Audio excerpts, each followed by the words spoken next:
Seja bem-vindo, você guerreira de todo o Brasil, de todo mundo, aqui é o canal Raiz Tricolor. Hoje você está vendo isso provavelmente já na noite da sexta-feira, dia 2 de agosto de 2019, mas o vídeo é de giro de notícias.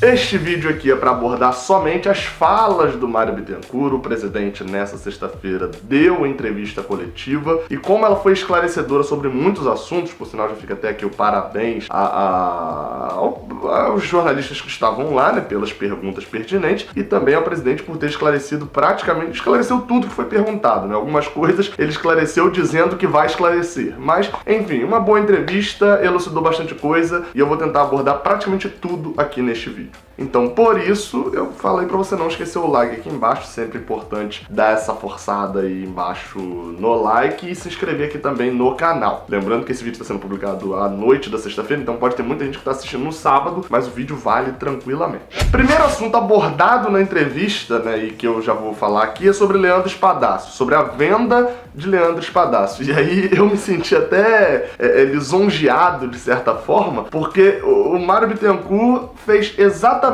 aquilo que eu achei que era o melhor a ser feito. Pra quem viu o vídeo sobre a venda do Espadácio, viu lá que eu falei, ó, ele não vai chegar, não vai bater no jogador e etc, até porque o Fluminense comprou 30% dele. Porém, com palavras bonitas, né, eu até escrevi isso aqui, utilizou palavras bonitas pra dizer que não teve bola pra atuar no profissional do Fluminense, foi testado por 3 treinadores e não rendeu, no sub-20 estava rendendo, mas no profissional não rendeu. Então o Fluminense aproveitou essa proposta lá dos Emirados Árabes, né, no Al Shabab Ali, se eu não me engano, e vendeu o jogador por um preço que ele chamou de uma venda intermediária, né, para não ter que ficar com o jogador aqui onerando ali a folha salarial e sem jogar. Segundo assunto abordado, transparência, e aí a gente volta para a questão do Espadácio, né, não foi falado por ele, ele falou que não ia falar sobre o valor da venda. Teve até jornalista depois, o Hector Verlang, que confirmou, né, de que seria 500 mil dólares, mas ele não fala sobre isso na entrevista coletiva. O Mário não falou sobre valor, mas o que ele falou é o seguinte, de que está sendo projetado, já está em fase final ali de teste, pelo que eu entendi, um portal da transparência do Fluminense, que vai ser inaugurado, segundo ele, em setembro ou outubro deste ano ainda, um portal simplificado e sempre atualizado com todas as contas ali do Fluminense. E segundo ele, esses valores também vão poder ser encontrados no balanço do clube. Aí assim, esse ponto é aquilo que eu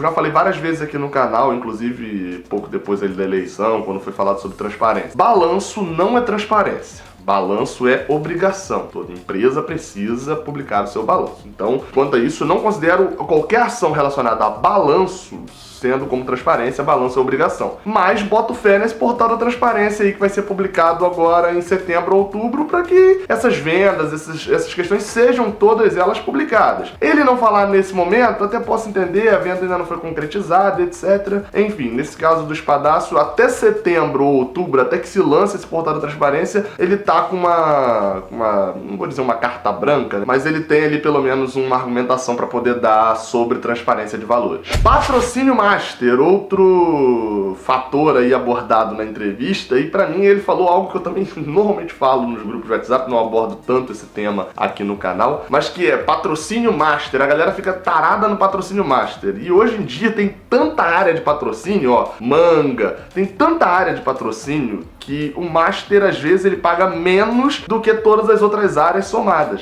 Adiantando, né, negociações sobre patrocínios, ele falou ó, que tá praticamente fechado com patrocínio até o final do ano que vem para Barra Costas, que é aqui embaixo, no final da camisa, né, quase no final da camisa, na parte das costas, e que ele continua negociando com empresas ele falou que tá negociando com 2 empresas para manga e com 2 empresas para o patrocínio Master. E aí, dentro desse sentido, né, eu falei que não é só o Master que paga, tem outras várias regiões da camisa, mas assim, a gente precisa ter um cuidado. Eu sei que o Fluminense está precisando de dinheiro, precisa se reestruturar, mas tem uma linha tênue ali entre precisa de dinheiro e vai ter vários patrocínios e precisa de dinheiro, mas também não pode valorizar a camisa, porque a gente tem que tomar cuidado para não ficar igual o Botafogo fez há um tempo atrás, que além de ficar com a camisa igual um macacão de Fórmula 1, ainda anunciou promoção de secador no intervalo, né? Isso aí foi o auge pra mim do ridículo. Porém, vale destacar, o Fluminense precisa de dinheiro. Então que fique na linha tênue, que seja patrocínio. Os que estão lá hoje, pra mim, conseguem ali ornar legal com a camisa, assim como eu sempre cito o exemplo da Unimed, né? A Unimed, pelo fato de ser branco e verde, funcionava legal na camisa aqui embaixo, e os que estão lá hoje, né, tanto da empresa de apostas aqui na Omoplata, quanto da Forte Viron, ficam legais na camisa também, não atrapalham em nada não.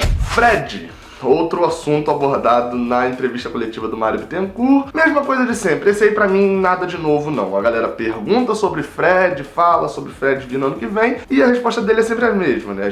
Eu tenho amizade com o Fred, algo que ele falou nessa coletiva que não tinha falado antes é que ele tem uma ótima relação com a diretoria do Cruzeiro, etc, e que não acrescenta tanto, né? O termo que ele usou, que foi a novidade, é de que ele vai fazer de tudo pra repatriar Fred, né? Vai fazer de tudo, mas sem fazer loucuras. Ou seja, pra mim, nesse ponto, nada de novo. Fernando Diniz, mais um tema abordado por ele na entrevista coletiva. Ele repetiu o discurso de Fernando Diniz. Não o discurso dele, de Mário Bittencourt, mas ele repetiu o que Fernando Diniz sempre fala sobre resultados, sobre o time jogar bem, etc, né? Ele falou sobre algo importante, que foi o tópico do elenco praticamente novo, né? Ele citou o final do Campeonato Carioca com o momento atual, que apenas Johnny Gonzalez era do time titular naquela época e ainda é hoje. Então, realmente faz sentido ali, eles estão alinhados no discurso, pelo menos entre Fernando Diniz e Mário Bittencourt. Além do elenco todo novo, ele também citou de que foi entregue agora 3 jogadores a Fernando Diniz, que praticamente só um entrou em campo, né? Que foi o Muriel. O Nenê jogou um jogo só contra o Vasco e o Wellington nem entrou em campo ainda. Então, nesse caso, também não dá. O cara entrega 3 jogadores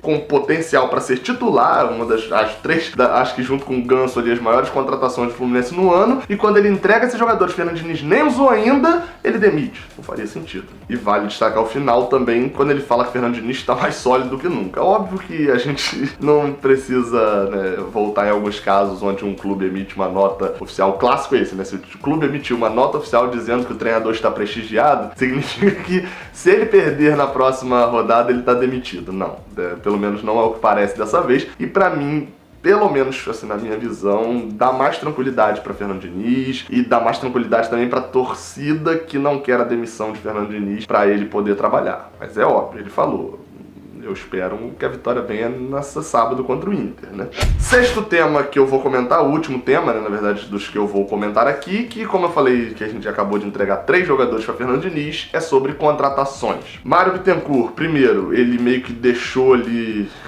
Eu não vou dizer que ele deixou claro, mas pela fala dele, ficou nítida, assim, pelo menos na minha interpretação, que Júnior Tavares, lateral esquerdo, que vinha sendo sondado, etc., a negociação não andou e está finalizada, porém, ele falou que ele não ia comentar sobre isso, ele ia deixar para o Celso Barros e para o Paulo Angione, que é o coordenador de futebol, para poderem comentar isso na semana que vem, porque o Fluminense acertaria com mais 2 jogadores. Tem ali praticamente certo 2 contratações. E essas 2 contratações fechariam o elenco para 2019, ou seja, seriam as últimas contratações do Fluminense até o final do ano, até porque a janela internacional já fechou, o que já diz que essas contratações são nacionais, né, são de times de jogadores que estão ou no Brasil os que estão sem contrato nenhum com qualquer clube, e além disso ficou também no ar, como ele não citou exatamente quais eram os jogadores, obviamente, né, não tá fechado ainda, não faria sentido ele citar, mas ficou ali no ar e eu coloquei aqui como uma observação logo depois que eu assisti o vídeo, né? Zagueiro e lateral esquerdo, qualquer coisa diferente disso vai ser desnecessário. Não é que o jogador que chegar será desnecessário, mas é que vai ficar pendente, seja na zaga, seja na lateral esquerda. E aí depois eu fui ver o vídeo do Netflu, né, do Leandro Dias, trazendo a informação de que é um zagueiro e o outro não é um lateral esquerdo. E aí dentro disso, óbvio, o zagueiro faz sentido, não, a gente ainda não sabe o nome, etc, vamos ficar aí esperando o anúncio. E quanto a esse outro jogador que não é um lateral esquerdo, fui até buscar um dado interessante, ó. Caio Henrique, o Fluminense disputou nesse ano 41 partidas até hoje, até essa sexta-feira, dia 2 de agosto. Sabe quantos jogos Caio Henrique atuou no ano pelo Fluminense? 40.